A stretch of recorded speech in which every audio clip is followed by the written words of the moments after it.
ሰላም እንደምን ሰነበታችሁ ውድ የሰኒ ዘሚካኤል ዩቲዩብ ተከታታዮች። በክፍል 1 ፕሮግራማችን ስለ ጾምና ስለ ቅበላ ምንነት መነጋገራችን ይታወሳል።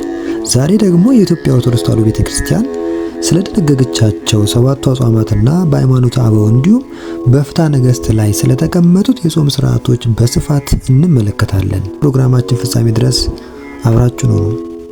7ቱ የቤተክርስቲያን አጽዋማት። በቅድሚያ ቤተክርስቲያናችን የምታውቃቸውና የደነገገቻቸው 7ቱን የአዋጅ አጽዋማት እንወቅ። እነርሱም አንደኛ ጾመ ነቢያት ወይም የጋድ የገና ጾም፣ ሁለተኛ ጾመ ነነዌ፣ ሶስተኛ አብይ ጾም ወይም ሁዳዴ፣ አራተኛ ጾመ ሐዋርያት ወይም የሰኔ ጾም፣ አምስተኛ ጾመ ፍልሰታ፣ ስድስተኛ ጾመ ድህነት ረቡዕና አርብ የምንለው፣ ሰባተኛ የገሃድ ጾም ናቸው። ኦርቶዶክሳዊ ክርስቲያን እነዚህን አጽዋማት ሲጾም ምን አይነት ስርዓት መከተል አለበት? ሃይማኖተ አበው ምዕራፍ 20 ከቁጥር 18 እስከ 29 የሚከተሉትን መሰረታዊ መመሪያዎችን ያስቀምጣል። የረቡዕና የአርብ ጾም ጌታ ያዘዛቸው ጾሞች ናቸውና በምንም ተአምር እንዳትሽራቸው። የሚሻሩት በዓለ ሃምሳ በልደትና በጥምቀት ከተዋሉ ብቻ ነው። የጾሙ ሰዓትም 9 ሰዓት ነው። ከዚህ በላይ ብትጾም ግን የነፍስ ጥቅም ነው። አብይ ጾምና ሰሞነ ሕማማት፣ እነዚህ ወቅቶች በፍጹም ጥንቃቄና ትጋት ጾማቸው። ሶስተኛው መስተንግዶና ጾም በራስ ፈቃድ በምትጾማቸው ቀናት ማለትም ሰኞ፣ ማክሰኞ፣ ሐሙስ እንግዳ ቢመጣብህ እግዚአብሔርን ደስ ለማሰኘትና ፍቅርን ለመግለጽ ስትል ከእንግዳ ጋር ብላ። ነገር ግን በአዋጅ አጽዋማት እነሱም ረቡዕ፣ አርብና አብይ ጾም ከሆነ ይህ አይፈቀድም። የቅዳሜና የእሁድን ስራ ስንመለከት በቅዳሜ ቀን እስከ ፀሐይ መግቢያ ወይም እስከ ፀሐይ መግቢያ ድረስ መጾም አይገባም ከቀዳም ስዑር በስተቀር። እሁድና በዓለ ሃምሳ እንዲሁም ስጋ ወደሙን ከተቀበልን በኋላ ስግደት የለም፣ አይፈቀድም፣ አይሰገድም።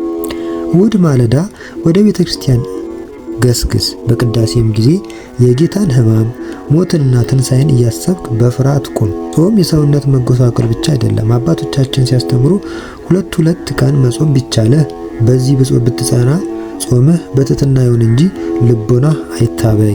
ትዕቢት ሰይጣን ከክብሩ የተዋረደበት የሰው ልጅም የሚያጠምድበት ወጥመድ ነው። ስለዚህ ጾማችን ከትሕትና ጋር ሊሆን ይገባል።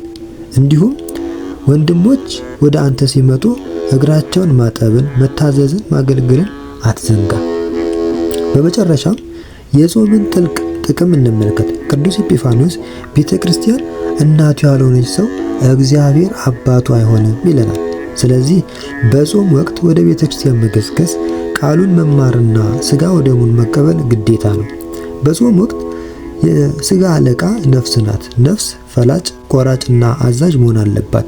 ሰው ጻድቅ የሚባለው ለነፍሱ ፈቃድ ሲገዛ፣ ኃጢአተኛ የሚባለው ደግሞ ለስጋው ፈቃድ ሲያደላ ነው። ስለዚህ ጾም ማለት ራስን ዝቅ በማድረግ በጸሎትና በንስሐ ወደ እግዚአብሔር የምንቀርብበት ልዩ መሳሪያ ነው። ዕዝራ ምዕራፍ 8 ከቁጥር 21፣ ዳንኤል ምዕራፍ 9 ከቁጥር 3 ላይ እንደምንመለከተው። ውድ ክርስቲያኖች እንደ አባቶቻችን ትምህርት አባትን ጠይቅ ይነግርህማል እንደተባለ ስርዓቱን ጠብቀን በንስሐ በትሕትና ሆነን ልንጾም ይገባናል። በቀጣይ የትምህርታችን ክፍል 3 ላይ ሌሎች የጾም ዝርዝር ጉዳዮችን እንመለከታለን። ለቤተሰባችን አዲስ ከሆናችሁ ሰብስክራይብ እንዲሁም ደግሞ የደውል ምልክቷን በመጫን ቤተሰብ ይሁኑ። ላይክ፣ ሼር፣ ኮሜንት ማድረግ እንዳይዘነጋ። ወስብሐት ለእግዚአብሔር ወለወላዲቱ ድንግል ወለመስቀሉ ክቡር። ይቆየን። ስለተከታተላችሁን እጅግ አድርገን እናመሰግናለን። ለቤተሰባችን አዲስ ከሆናችሁ ሰብስክራይብ እንዲሁም ደግሞ የምንለቃቸው ቪዲዮዎች ለእናንተ በቶሎ እንዲደርሱ የደውል ምልክቷን መጫናችሁን አትርሱ።